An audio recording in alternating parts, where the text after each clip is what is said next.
He suggested that. This is only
Okay.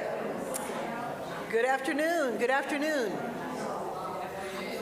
I have the honor of introducing you to Reverend Dr. Hee-Han Kim. He's a senior pastor of Trinity Presbyterian Church in the Republic of Korea, chair of the Society of the Korean Minjung Theology, and representative of Hyosun Misan Peace Park Project. In his local pastorate, Hee-Han has been engaged in Christian activism on social justice and spirituality, ecological turn beyond the globalized consumerism, and unification of two Koreas along the various research and action groups in denominational and non-denominational relations. That makes me want to lay down and take a nap. Just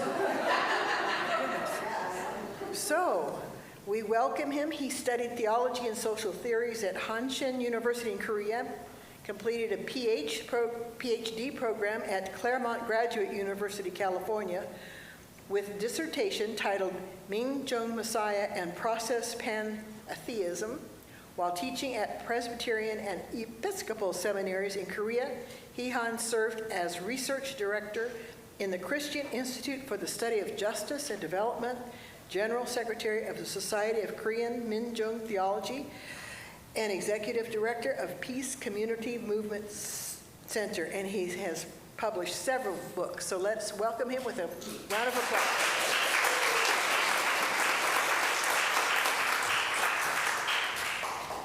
Thanks for having me. I didn't expect I participated the whole program of PW meeting, but you cannot expect how I am feeling comfortable with these gatherings. It's very great. I'm participating in the Peacemaker program hosted by the Presbyterian Church in the United States. I came from Korea to Louisville, Kentucky last week to have an orientation with 9 participants from the world. And after that, I am traveling 4 or 5 presbyteries in the PCUSA. My first presbytery is San Gabriel, California. This is second, John Calvin. I'm leaving on coming Wednesday to Coastland, New Jersey. Okay, I'm very pleased and I'm very grateful to being here and to share the story that I'm involved in Korea. My presentation is about the division and conflicts of the Korean Peninsula and the Church's quest for peace. So I have prepared 20 slides. First part is about the history of the peninsula. Maybe it is very different perspective. Yeah. Different from your own common understanding, okay? And second is about the people's struggle or church's endeavor for peace in the peninsula, okay? Let me briefly introduce my country, Korea. And this country is located in Northeast Asia and surrounded 3 countries, West in China, Japan in East, and Russia in North. Population is total is 85 million, the Korean people. And among that, 26 million live in North, and double of it in South, and 7 million is Korean diaspora over the world. Maybe 2 million is in the United States, I think. The Korean history is dated back to the 4,400. It's very long in our record. Among that, we have only one forceful occupation for 36 years by Japanese colonialism. This is a very severe time and terrible time, but we have the independence from of them with the end of the Second World War. However, that independence coincided with the division. Yeah. And 5 years after the independence, we have a tragic War for 3 years. That is called Korean War. And after that, we have a very deep conflict between North and South, and including the international relations. United States is very pro-Korean, pro-South Korean, and China and Russia is pro-North Korean. That kind of conflict is makes more complicated in the situation of the peninsula. Usually, people understand the North Korea axis of evil. Maybe the politicians in the United States want to label that on the country, but we don't have any first-hand knowledge much on that country, so I'd like to omit about the judgment on that country. But I'd like to recommend you to remember just one thing. That is, the North Korea has a regular diplomatic relations with over 160 countries, okay? And South Korea, in comparison to North Korea, South Korea has a success story. It is well known to many countries.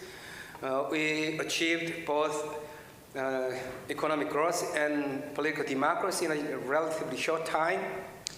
And today, Korea is gaining its popularity with its culture. So you may know the K-pop for your children, likes that. And you may be watching the Korea K-drama in your home.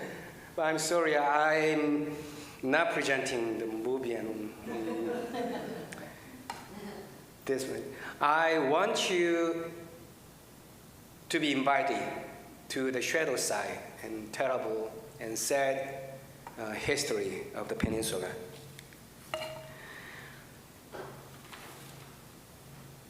This photo illuminates many things. This symbolic photo was taken in September 9, 1945, right after the U.S. troops occupied the southern part. The United States troops lowered the Japanese flag in front of the previous Japanese governor's building, and then they raised the flag of the United States. This picture symbolizes the future of the Korean peninsula. Between the lowering and raising the flags, there is no time for the Korean flag. The peninsula became divided with independence. It is known that the two American soldiers drew the line of the 38th parallel to protect the coming down of Soviet troops.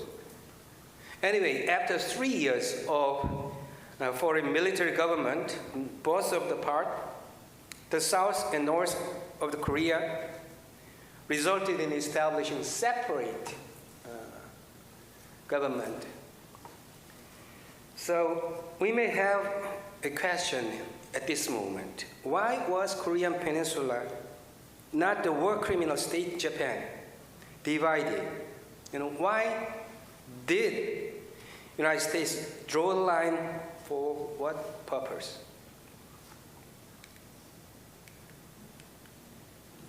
To this question, we can see a clue in two historical facts.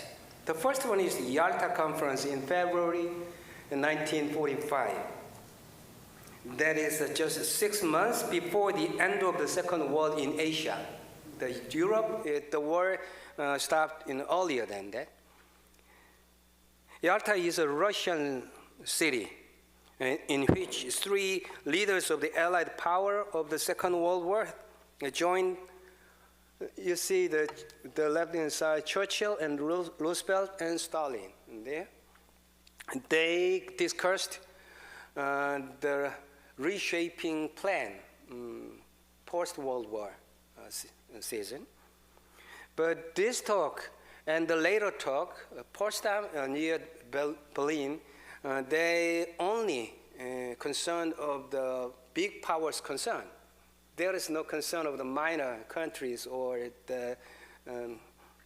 So Korean Koreans' willingness or the concern was not interested in this. It's not considered in that conference. And the other one is the second one is about a document adopted by the Truman administration in April 1950, which means it's just 2 months before the outbreak of the Korean War, okay? It speaks of the national security strategy as the global containment, massive expansion of forces against socialists. And that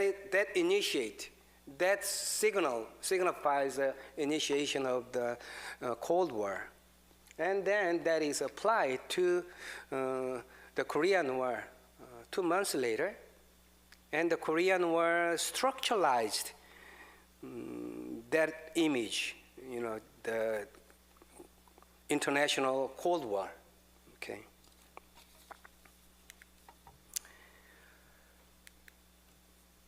You may see the Korean War. Before the war, there was a massive genocide in both sides, North and South. North, many people killed by each other, and the socialist strategy sometimes accompanied with the massive killing. In South Korea also, in the previous 3 years of the U.S. military government and succeeding Korean government killed people, more than 1 million, for reshaping the post-colonialist society. Much along with the appetite of the rulers' plan, including the United States military government. Anyway, there is a frequent battles before the Korean War. Anyway, the war, 3 years lasting, and caused more than 6 million people death, injured, and missing. 10 millions of family members separated because of this war, and they could not meet anymore. And the war was stopped with the Armistice Agreement, so technically the war is still lasting for the past 71 years. The war remains many huge ideological conflict, domestically and internationally. And then there is a legal oppression because of the aftermath of the war in South Korea. The national security law, legislated in 1948, is still a legal tool to oppress political opponents. The Sujan Sontag says like that, war is related to the deepest root of the self. Yes, in Korea, sure. The war is the deepest root of the Korean mind. This is the most uncomfortable part for you. This is the Armistice Agreement document. This is the last page. We can see 3 signatory countries. The first one is Kim Il-sung, the Marshal of the North Korea. And the middle, the Feng Dequa, the commander of the Chinese People's Volunteers. They call them Chinese People's Volunteers to help the North Korea. And the last one is Mark W. Clark, the general of the United States, and also the UN. Pablo Picasso left a few drawings on war. First, for his own home country, Spain, Guernica, in 1937, the Nazi massacre in that country. He drew that. And this is the next one for the Korean War. He drew this one in 1951 in the Korean wartime. Yeah, can you find the U.S. in this picture? Okay. That is a very genius answer. However, in Korean, usually there is a popular understanding and well-established explanation on this drawing. The left part is South Korean people, poor and terrified. And then the right-hand side is North Korean soldier and China. And there is no military of the United States. They are maybe hidden behind the South Korean people they support. That's the well-organized answer. But just without that kind of established answer, just imagine how Pablo Picasso drew the United States where. And that is the...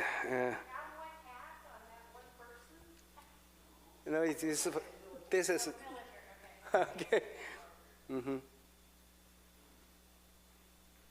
This picture raised many questions to us, yeah? Okay. I want to share some painful concept of American exceptionalism. American exceptionalism is a mythical belief or political propaganda that the United States is inherently different from the other countries or superior to others. Such mythical belief has grown for a long time in Puritan settlement and the expansion of the territory against Mexico. And they understood their territorial expansion as a manifest destiny for the United States, glorious. And then that kind of idea is very flourished in the second half of the 20th century, because at that time in Cold War proves that kind of understanding, okay, and sometimes good, but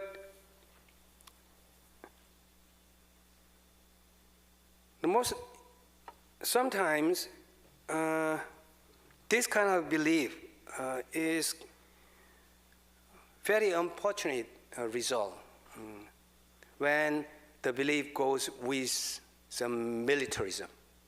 You know, Jimmy Carter, in his Sunday school class of his church, he said the United States has been at peace for only 16 of its 242 years, and as the most warlike nation in the history of the world.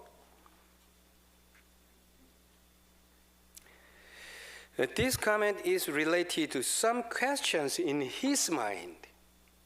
Has the world become more peaceful due to the United States intervention in Afghanistan, Iraq, Libya, Yemen, Syria, now in Palestine? What has the United States gained in return for spending $3 trillion on war for the past 20 years? Is the role of the United States as the world police still justifiable? That is the question of probably in his mind. The scars of the militarism spread over the world. Let me take one example. This is the story about the Hyosun Mission Peace Park I represent. The two Korean junior high school girls on the way to a friend's birthday party were tragically killed and just crushed to death by the 56-ton United States military vehicles. The vehicle was in exercise. However, the two United States soldiers responsible for this accident were acquitted. by a U.S. military court. That sparked outrage in South Korea. Millions of people participated in the 500 vigil in this year, and the vigil is culminated with the protest of 100,000 people surrounding the United States Embassy in Seoul. In this pro-country, pro-American country. However, without any change by the protest, Koreans built a peace park at the accident site where annual memorial are held. This is shoe of the victims left over after the accident, and the peace park is built at the shape, like the shape of the shoe. If you have any interest about this story, you can read the story in this booklet. I'm gonna leave this one. Just okay. The two men that were the military men, they were acquitted. They didn't face any. Yeah, with simple investigation, and they took a very formal trial by the United States military marshal and went back to the United States. I heard of one of them sooner discharged with PTSD. That is one of the reasons to come here, to find him. I'd like to, I need help, people, American, veteran, and American military minister, to help this military chaplain, to help me to find and to persuade and to tell them to see this accident again and to reconcile their own past, and as well as with the Korean nation. I really hope that kind of work takes place. Anyway, okay, we go next. Korea has a very good history of the democracy movement in the recent years. However, this society has been repeatedly frustrated. Why? I'd like to ask this question. We have a very brilliant history of democracy. Let me introduce three things among them.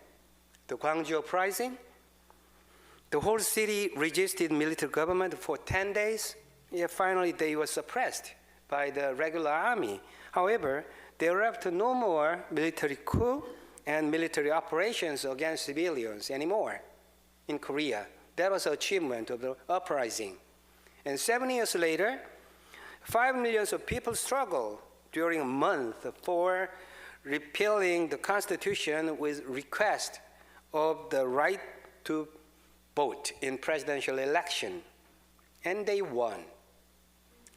And 8 years ago, there were 23 times of Saturday night candlelight vigil and made impeachment of the corrupt president without any violence.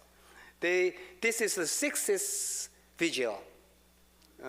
Maybe in December, very cold night, 2.3 million are set down on the square of the Gwanghwamun, the center of the Seoul.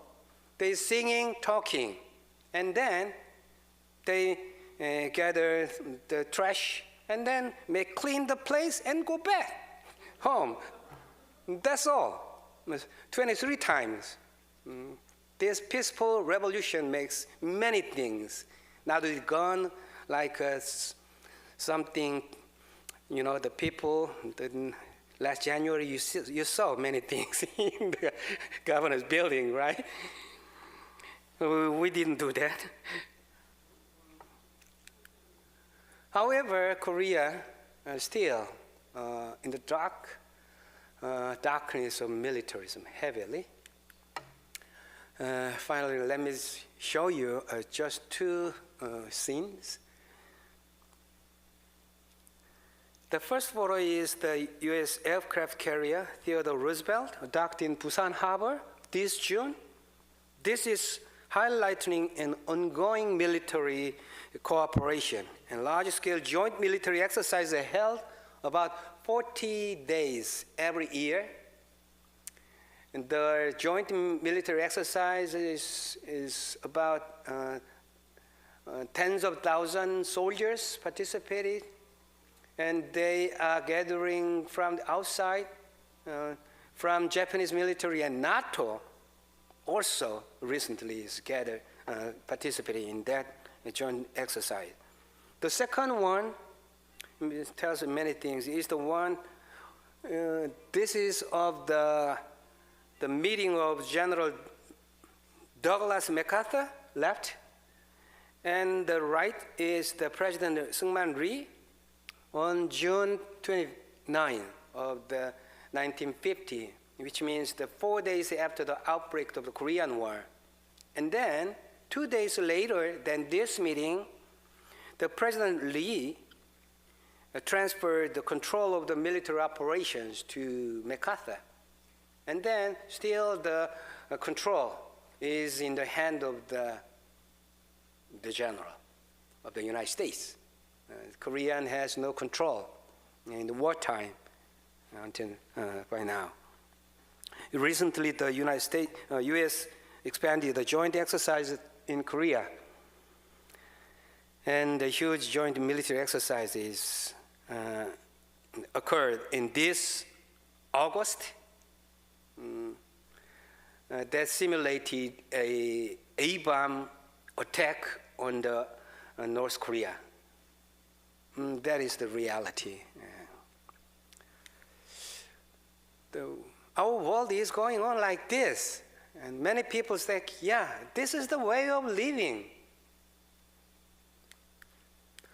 However, we may listen to another voice. It's the Jack Doxey. The gentleman is a U.S. veteran who participated in the Korean War 73 years ago. He lived in San Diego. I talked with him over the phone last Friday.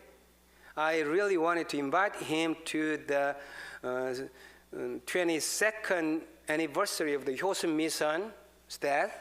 He really wanted to come, but his health condition did not allow that.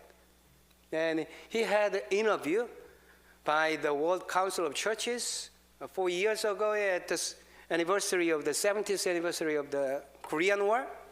He said that, this one. What we have right now is an ability to promote peace between North and South Korea. That is a simple direction, and we have to follow. Just feel free, and then I'd like to go over to the next page. And this is the Korean churches and world churches struggle and solidarity for peace.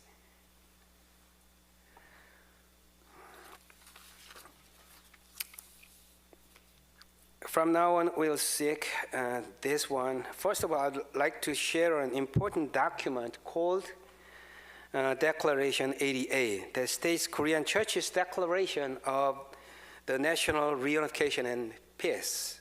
This document was adopted unanimously in the General Assembly of the NCCK, National Council of Churches in Korea, and became the milestone of the Korean churches. Also, it influenced on the governmental policies and civil movement also. The second one, since 1988, the Common Prayer Sunday before the Independence Day, August the 5th and 15th, has been being observed by both countries, North Korea and South Korea, sharing a common prayer for peace and reunification for the past almost 40 years. Let me go quickly. You can see in the first picture a symbolic figure of the Korean reunification movement, Reverend Moon Ikwan Moon. He was a social leader as well as a Presbyterian ordained pastor. His father also a Presbyterian pastor. His brother is also a Presbyterian pastor. is a well-organized people who devoted themselves to the Korean peace. He was a famous biblical scholar also. He led a joint committee of the translation of the Hebrew Bible into Korean language after the Vatican Council II. In the early 1989, he wrote a poem, later well known to the Korean society. And let me read the first part of this. I dare to go Pyongyang. And this kind of content of this is the line. In my translation, I will read in Korean, okay? 난 올해 안으로 평양으로 갈 거야. 기어코 가고 말 거야. 이건 잠꼬대가 아니라고, 농담이 아니라고, 이건 진담이라고. I'm serious. And then he made it. A couple of months later, he went over to the North Korea and hugged the notorious leader, Kim Il-sung. Kim Il-sung is notorious to the United States, but in Korea, he is a legendary hero, fought against the Japanese colonialism. He's a legendary general. Anyway, they hugged to each other. Because of the national security law, after coming back, the Reverend Moon soon became incarcerated. That was the fifth or sixth incarcerated. He was incarcerated 6 times for total 18 years. However, his visit caused this imprisonment, however, opened a different way of imagination. People can think, oh, we can meet, we can go, we can communicate. That makes this prophetic theologian and pastor made a way.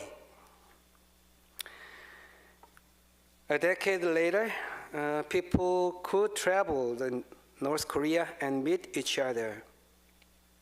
The last photo is taken in front of the Bongsu Church in Pyongyang, North Korea. This church, 100 South Korean Christian congregation met 300 North Korean congregation in this church. Even conservative Christians who previously criticized the Reverend Moon, they came to visit the North Korea and had a common prayer now. However, in the previous conservative government blocked the way to communicate, so that our communication and meeting is stopped, was stopped since 10 years, more than 10 years. There was some golden time about 20 years ago, free communication and something like that.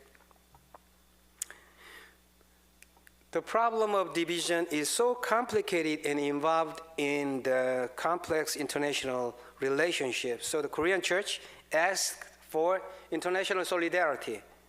Here is the 2 examples of that kind of work. The first one is about the peace treaty campaign, taken 4 times recently. First, United States in 2016, and then East Europe and West Europe, and then Northeast Asia, annually, 4 times occurred. So we met politicians and church leaders and social activists asking for the solidarity for peace in Korean Peninsula. The second is one about the rally in New York City last year. We call the Korea Peace Appeal. That is a movement occurred in the previous several years in Korea for the international solidarity.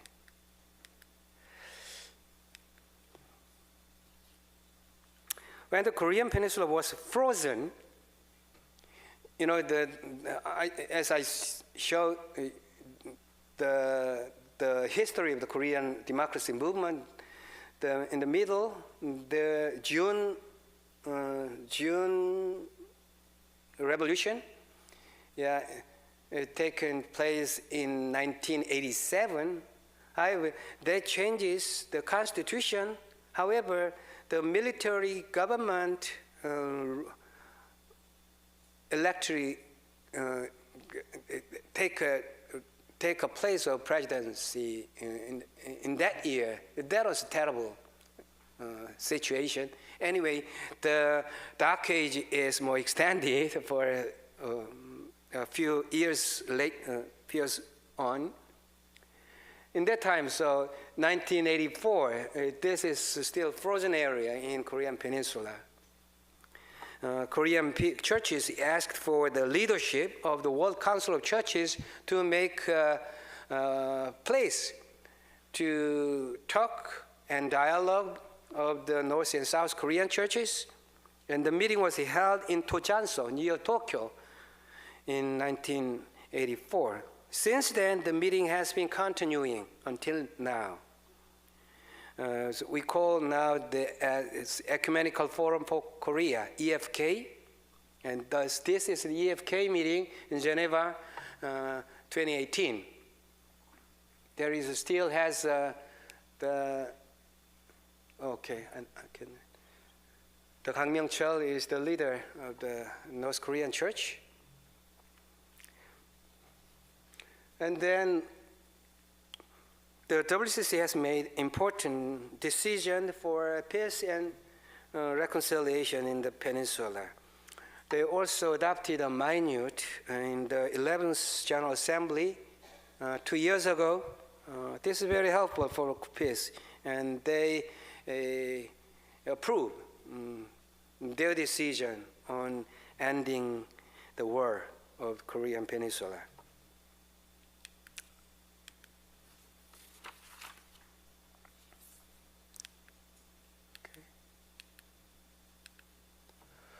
I love this one. This is a very outstanding movement called as Women Cross DMZ, taking place in 2015. 30 women, peacemakers from around the world, crossed the demilitarized zone. They walked from the north and then crossed the DMZ line and then reached it to the south. Amazing. They met hundreds of North Korean women in Pyongyang and worked arm in arm with 10,000 Korean women on both sides of the DMZ. The delegation included 2 Nobel Peace Laureates, and the front line, the third from the left, the Gloria Steinem, the feminist, and several academicians and people, the women leaders from a dozen of countries, including several nations that fought in the Korean War. They are well organized, the group. They made this historic act and called for 3 things. That's why I want to share their calling. The first one is the end of the Korean War by replacing the armistice with a permanent peace treaty. That's the first one. Second, reunification of separated families. And third, women's involvement at all levels of the peace-building process. I'd like to share this one in these PW gatherings. Ask for your prayer and work. The second photo is of the workshop at the 11th General Assembly of WCC, Germany, the peace appeal relation things. Many people came together to discuss peace for Korean Peninsula. Let me share a couple of photos about the church's effort in my denomination, Presbyterian Church in ROK, Republic of Korea. First, we have held Monday prayer vigil since 2014. for the past 10 years. We hope to make a miracle as if the church, Nikolai Church in Leipzig, they held the Monday Peace Vigil since 1982 and ushered the German reunification in 1990.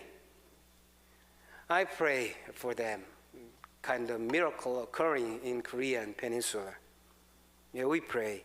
Second, we started with a small pilgrimage composed of about 30 clergy, Presbyterian, 2 years ago. The DMZ pilgrimage became expanded last year. So the whole denomination, Presbyterian denomination. And this year, 2024, the pilgrimage took place in inter-religious solidarity with Catholic priest and Buddhist monk. It's outstanding.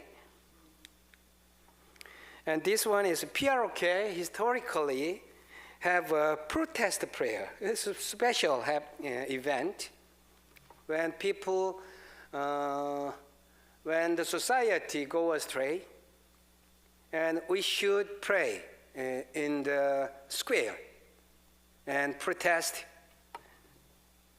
Last year, when the Korean government raised the tension of militarism against North Korea, 500 clergies of our denomination gathered in the square of the Seoul City Hall and had a march on street to Seoul Station. The all church leaders is at the front line, moderator, vice moderator, and general secretary, and two important committee chair is front line, and then all come together going on the street. After the march, we newly organized an action group, a young action group for social justice and peace, about a little more than 100. And this photo, the act is singing for reunification of the, in the 70th anniversary of the armistice last year. Okay, this is my last one. World Council of Churches published this book, The Light of Peace, 4 years ago. In this book, Jim Winkler, the General Secretary of NCC USA, shared his prayer. So I'm asking for your prayer. I finally want to share this prayer as closing. Oh God, please hear our cries for peace and reconciliation. We know our hearts are pure, and our cause is just. Be with us, we pray, as we struggle against the cosmic forces of this present darkness. Amen. Thank you for listening.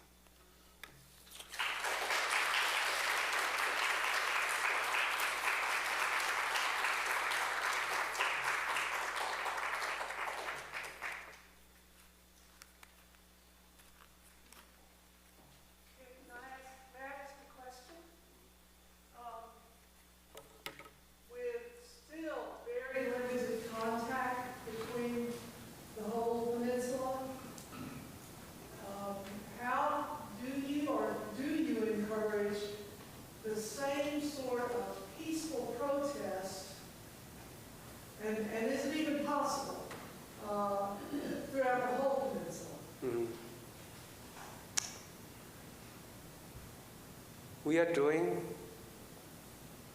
what we have to do right now. Our activity is very limited and contaminated. We have various limitations and obstacles. We see very darkness of the militarism domestically and internationally. However, we believe prayer and our peaceful action is the only genuine way for peace. So we are going in that way. So if we make our frequent footstep on the road will be the road. We believe. And God, as the Bible promises, with its gospel of peace, shalom, we are going with that gospel. Yeah. Sometimes the understanding from the perspective of the political or social understanding is highly different from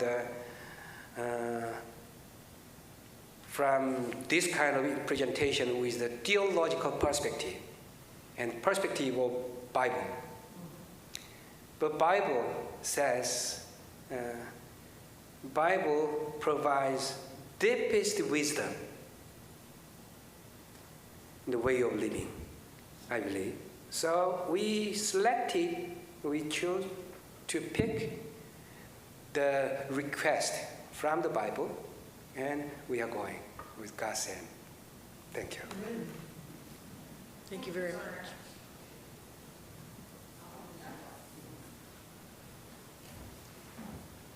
Give him another round of applause.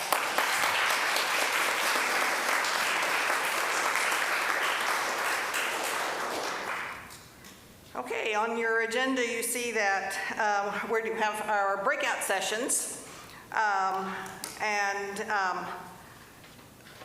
In your folder on the left side, on the back, I think it's the second sheet, there is a discussion topics that we're going to use for our breakout sessions.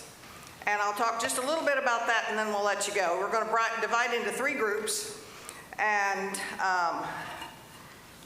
your group is going to depend on the color of your folder, except for those of you that have a little white sticker on the back. If the back of your folder has a little white sticker, or the little white sticker says, "This is a yellow folder." I ran out of yellow folders. So you will go to the yellow group. Okay. The point of this is you're all going to be talking about the same thing, and you are going to be turning your sheets back in because we want to tabulate your responses. Do not need your name on it. If you want to give us your name, that's fine, but we do not need your name. Some of the questions are going to probably require that you list the church that you're with so that we can kind of get a feel. Our goal is to disseminate Presbyterian women information in a better way. Every woman is a member of Presbyterian women if they belong to a PC USA Presbyterian Church. That's not a concept that everybody is aware of. Because they are a member of Presbyterian women, it's our thought that they need to have the information. What they do with that information is their choice. We're not trying to force anybody to do anything other than we want to get the information out to them, and we would like to have a little bit more understanding of the fact that all Presbyterian women are Presbyterian women. We need an avenue to get that information out, and this is where we're asking for your help to guide us in ways that we can better disseminate our information. I go off the top of my head and then I get lost in my notes. Okay, if you have a red folder, you're going to be workshop 1, which is in room 17, and where's my list of who's working with that one? Are we coming back here at all? We are going to come back here, yes. 1:50, we have 20 minutes to talk, and then we'll be back here in 20 minutes. Then you'll be back here, right. Room 17 is Joan. I believe you're with room 17, yes. And I don't know where room 17 is. Joan does, so follow Joan. Raise your hand, Joan. Red folder, people. Red folder. Okay, if you are a green folder, you're in workshop 3, which is going to stay here in the sanctuary, and Tony's going to do that. If you're a yellow folder of any color, You're either yellow or you have a folder that says you're yellow. You are workshop 2, and you're going to be in the chapel, and that's going to be with Carol back there, and Carol knows where the chapel is. So follow Carol. It's on where, you started to say? Well, 17 and the chapel, we both head that way for doing. Go down that hallway. Okay, and if you, as far as the historian position, let me say just one quick thing about that. I talked about it with a little bit about it with the table where I sat for lunch, and the general consensus was, well, I'm not going to tell you what the general consensus was, but because I want everybody to not be influenced or anything. But we kind of came up with the idea that it might be a good idea for me to send out that email again and just let everybody just kind of discuss it and talk about it and send in some thoughts about that. But if you happen to have any time left over now, jot some things down. Or if while you're just, talking, you want to write and multitask, that's fine too, because you're going to turn those sheets of paper back in, remember. Okay, so red folder, workshop 1 to room 17. Yellow folder, workshop 2 is in the chapel. Green folder is workshop 3, staying here in the sanctuary. We will see you back at 5 to 2 on the dot. 1:55.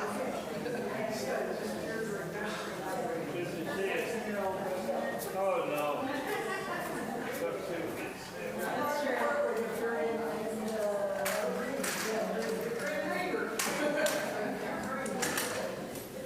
Very good.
Thank you.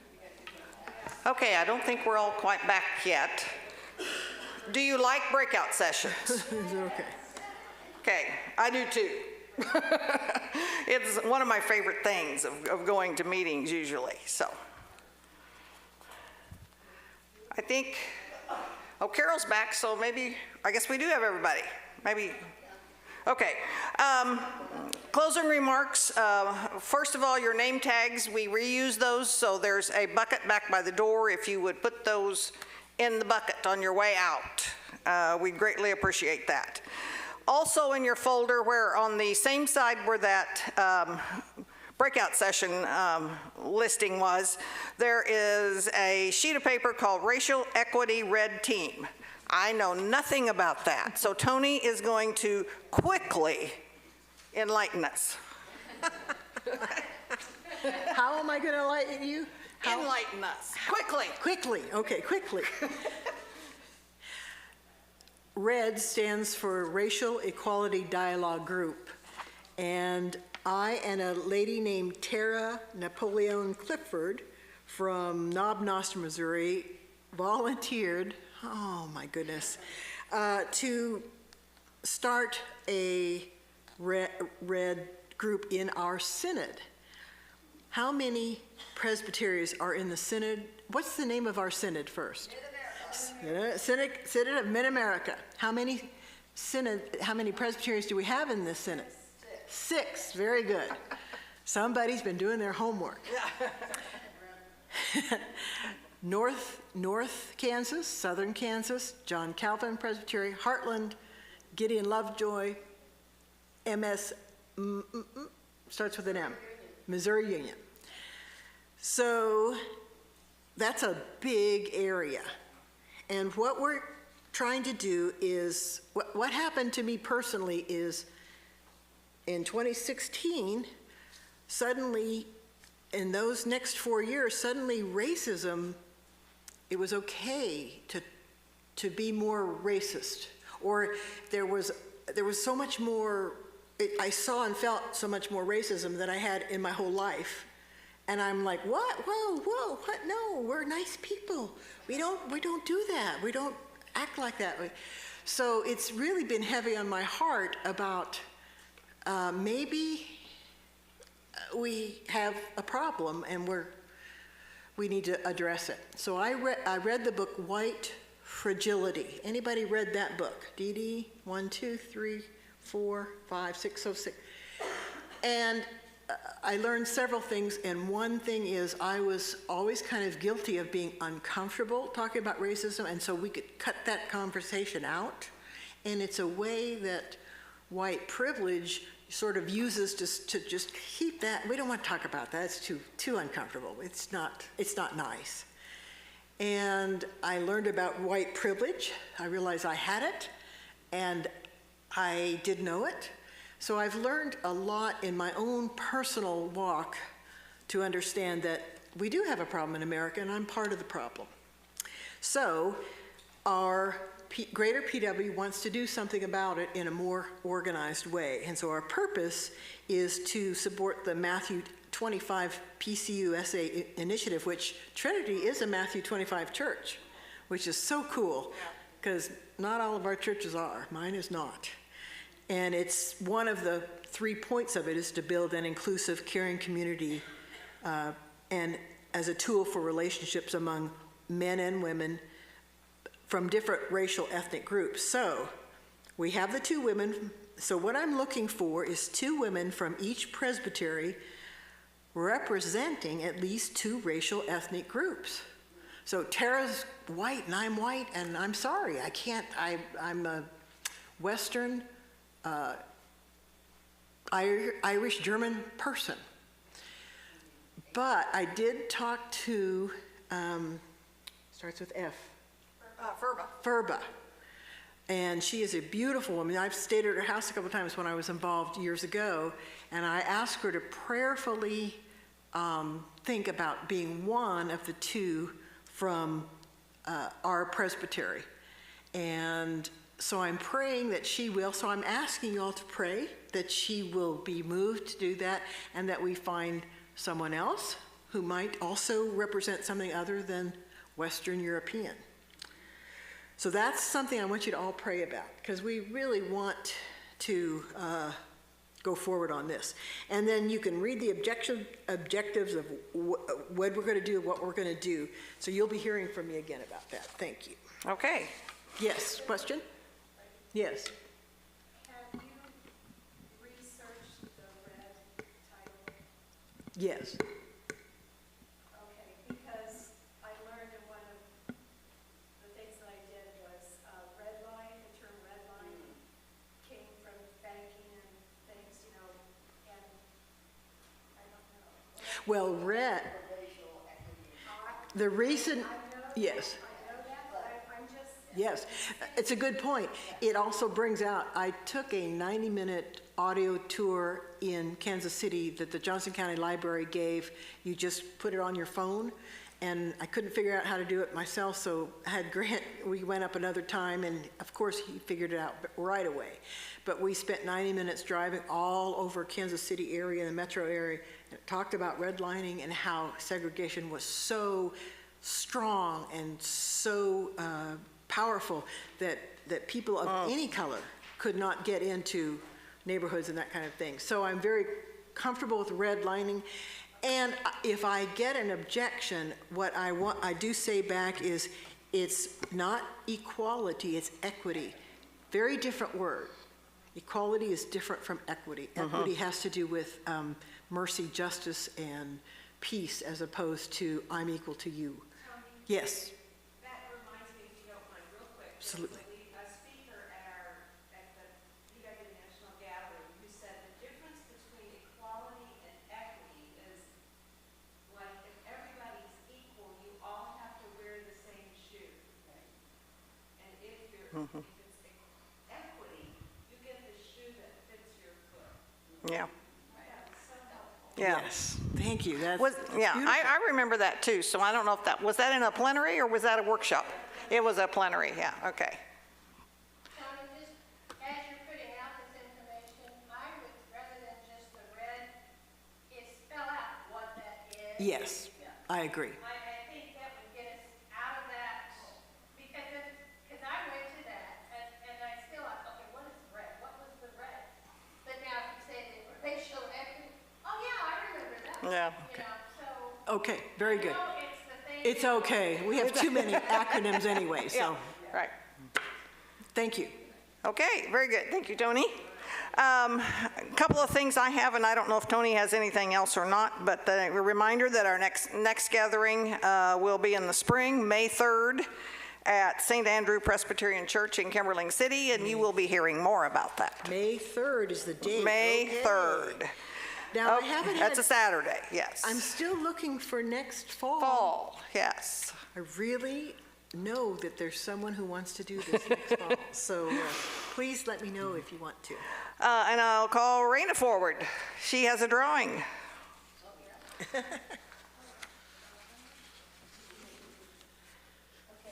do you want to draw? Yeah, sure. Don't look in. Yep, no peeking. Mix them up good. What number? 4. 4, I told her that. Did you recall her? Tell her it's not rigged. She'll shake it. She gets it if. Otherwise, we're drawing another name. Okay. I have a hymn. Do you have anything else you want to say? Okay. Our final hymn is number 468 in that same purple book. In My Life, Lord, Be Glorified. You can stand. Please stand. 468. 468.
Oh, I'm sorry, please stay standing. We're going to do the benediction together. Holy and gracious God, loving in all your ways, teach us to be more like you in all we say and do. Friends, go forth this day, overflowing with many thanksgivings to God, and all of God's people say, Amen. Safe travels. What's that?